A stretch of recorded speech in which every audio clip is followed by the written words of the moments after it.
Seperti diketahui, Raden Andante Khalif Pramodityo alias Dante, putra Tamaratiasmara dengan mantan suaminya DJ Angger Dimas, telah meninggal dunia pada Sabtu 27 Januari 2024 lalu. 1 tahun berlalu, duka mendalam masih dirasakan oleh Tamaratiasmara. Bahkan kini Tamara dikabarkan mengalami trauma buntut dari peristiwa memilukan tersebut.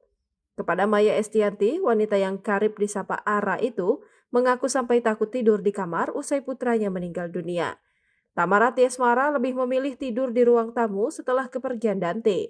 Sambil berurai air mata, Tamara mengakui amat berat bagi dirinya berada di kamar yang penuh dengan kenangan bersama sang putra.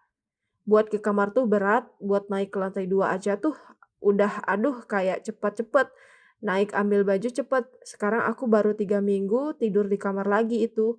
Ujar Tamara. Karena masih teringat kayak kenangan-kenangan bersama Dante ya? Tanya Maya Estianti.